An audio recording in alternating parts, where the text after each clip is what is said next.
네, 여러분 안녕하십니까. 8월 11일 월요일 아침 매일 성경 목사 함께 나누겠습니다. 오늘은 스가랴서 6장으로 넘어가서 6장 전체를 살펴보겠습니다. 1절부터 15절까지 말씀인데요. 제가 앞부분을 읽습니다.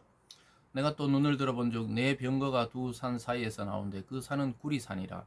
첫째 병거는 붉은 말들이, 둘째 병거는 검은 말들이, 셋째 병거는 흰 말들이, 넷째 병거는 어룽지고 건장한 말들이 메웠는지라.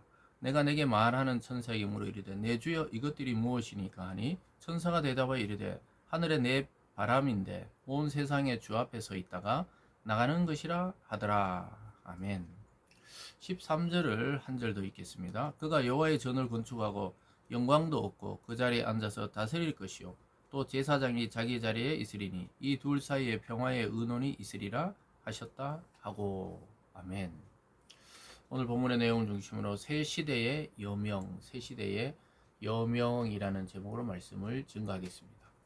하나님은 언제나 새 시대를 여실 때 새 인물들을 세우는 것을 보게 됩니다.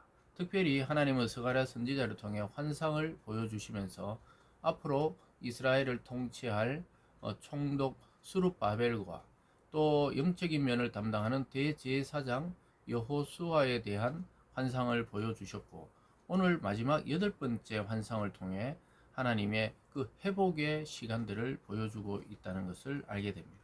그리고 회복의 시간의 환상을 본 이후에 하나님은 스가랴에게 직접 말씀으로 임하셔서 대제사장 여호수아가 하나님의 영광의 면류관을 쓰고 이스라엘 백성을 다스리며 하나님을 섬기는 모습을 보여주고, 또 정치적인 총독 수룹바벨과 둘 사이의 평화로운 그러한 의논을 통해 이스라엘을 통치해 나간다는 사실을 보여주고 있습니다. 이것을 통해 새 시대의 여명이 밝아오고 있다는 것을 우리에게 보여주고 있습니다. 사랑하는 여러분, 하나님은 항상 시대마다 새로운 인물들을 들어서 사용하십니다.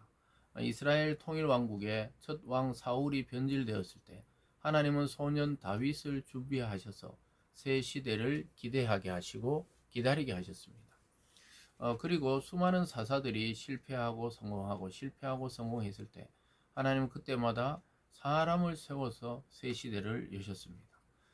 그리고 결국은 구약의 모든 역사를 끝내고 세례 요한을 준비시키셔서 하나님의 사람, 하나님의 아들 예수 그리스도를 시작으로 분기점으로 신약의 새 역사를 여시고 하나님의 나라 또 구원의 완성을 보여주셨습니다. 그와 같이 오늘 이스라엘의 완전한 회복은 성전 건축에 있는 것이 아니라 이스라엘 백성들이 하나님께 돌아오는 것이 온전한 회복이라는 사실을 보여주고 있습니다. 그래서 먼저 여덟 번째 환상의 이 네 병거, 네 마리 말이 끄는 네 병거의 모습을 보여주고 있습니다. 1절로 가보면요. 내가 또 눈을 들어본 즉 네 병거가 두 산 사이에 나오는데 그 산은 구리산이다. 여러분, 구리산이다. 산이 구릿빛으로 물들어 있다. 그러면 햇볕이 굉장히 찬란하게 반사되겠죠. 그리고 이것은 이제 구리산에서 그 빛이 나오는 것처럼 아침이 밝아오고 있는 것을 보게 됩니다. 스가랴가 첫 환상을 볼 때는 한밤중이었는데 마지막 환상을 볼 때는 이제 날이 밝아오는 그 새 시대를 준비하듯이 날이 밝아오는 시점이었다는 사실을 알 수 있습니다.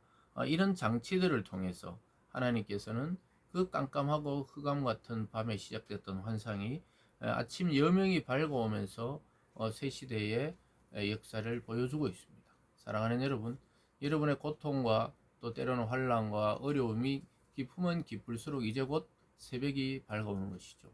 가장 어두울 때가 해가 뜨기 직전이다. 이런 말을 우리는 많이 듣습니다. 그와 같이 우리의 어려움과 현실적인 고통이 가장 심각할 때 이제 곧 하나님의 역사가 우리 눈앞에 펼쳐지게 된다는 것이죠. 그런데 네 마리 말들이 끌어요. 첫째는 붉은 말, 둘째는 검은 말, 셋째는 흰 말, 넷째는 건장할 말. 이렇게 하는데 아까 거기서 볼 때 5절에 천사가 대답하여 이르되 이는 하늘의 내 바람인데 온 세상의 주 앞에 서 있다가 나가는 것이라.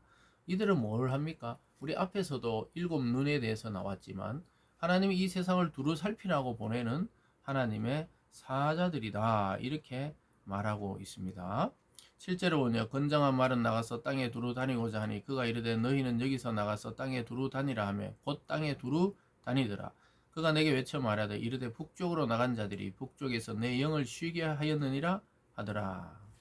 그래서 동서남북의 네 바람처럼 하나님의 사자 천사들이 병거를 타고 나가서 온 세상을 살피고 또 하나님의 사람들을 살피고 또 악한 자들을 보고해서 하나님이 심판하게 하시는 그러한 천사들의 활동을 보여주고 있습니다. 그리고 마지막에 북쪽으로 나간 자들, 즉 북쪽으로 나가서 하나님 일을 감당했던 자들이 내 영을 쉬게 한다. 즉 하나님의 마음을 시원케 하고 하나님의 마음을 쉬게 한다.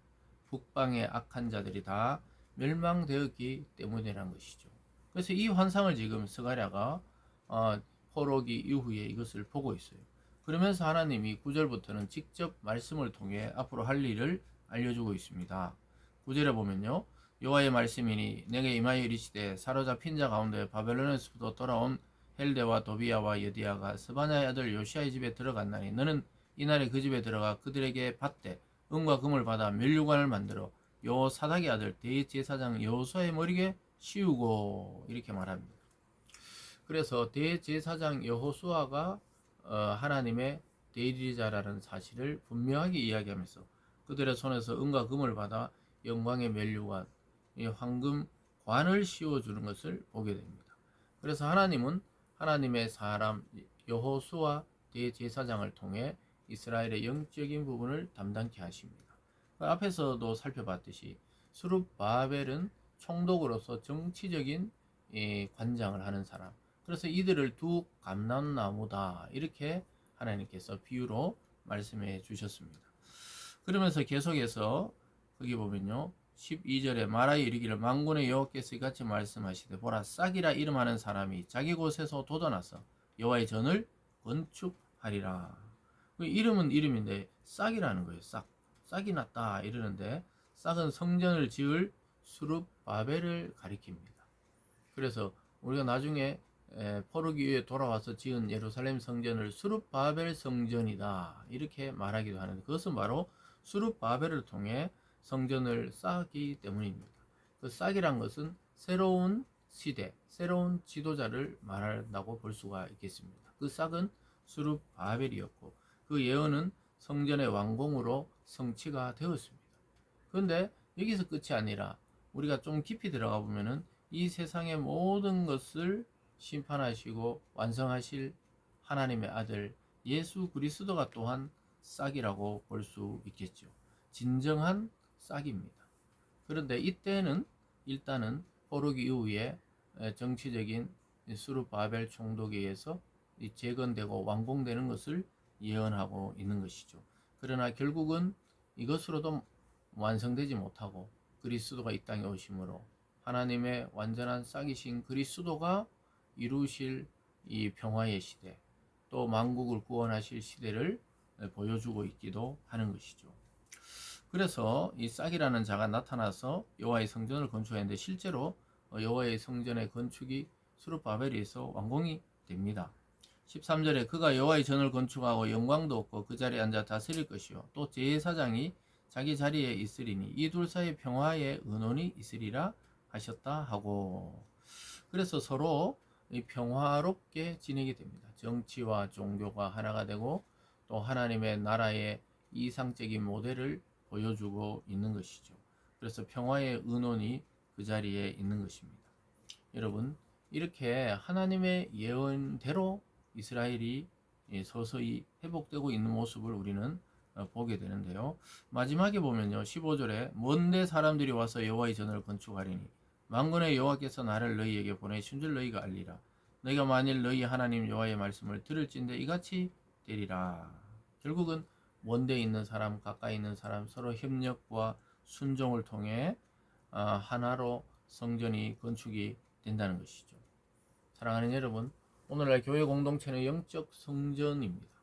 그래서 눈에 보이는 것은 아니지만 눈에 보이지 않는 이 성전이 이 모임과 모임 사이에 성도와 성도들의 모임 사이에 그곳에 하나님이 좌정하시기 때문에 우리는 영적 성전을 지어가는 것이죠. 그래서 교회 건물 때문에 절대 다투거나 그게 목숨 걸 필요가 없어요. 지금은 건물 시대가 아니에요. 하나님의 영적 성전의 시대이기 때문에 우리가 오직 하나님의 말씀에 순종하고 서로 협력함으로써 예수 그리스도가 다시 와서 완성할 새 시대를 준비하는 그러한 마음으로 살아가야 되겠습니다. 오늘 이 말씀을 통해 저와 여러분 새 시대의 여명을 확인하시고 다시 오실 주님을 예비하는 그러한 삶을 살아서 하나님과 또 세상 앞에 칭찬받는 지혜로운 성도들 다 되시길 주님의 이름으로 축원합니다. 기도하겠습니다. 사랑의 하나님 아버지, 시대마다 사람을 들어서 하나님의 새 시대와 새 일을 준비하시는 것처럼 하나님 오늘 스가랴가 보고 있는 환상을 통해 스룹바벨과 또 대제사장 여호수아의 협력을 통해 하나님 다시 하나님의 전이 건축되는 것을 보여주셨듯이 오늘날 우리가 하나님 말씀에 순종함으로 다시 오실 주님을 예비하며 이 땅의 교회를 통해 영적 성전을 지어가시는 하나님의 뜻을 순종함으로 또 서로 협력함으로 주님 오심을 기다리고 기대하며 예비하는 저희들 다 되게 하여 주시옵소서. 감사드리며 예수님 이름으로 기도드리옵나이다. 아멘.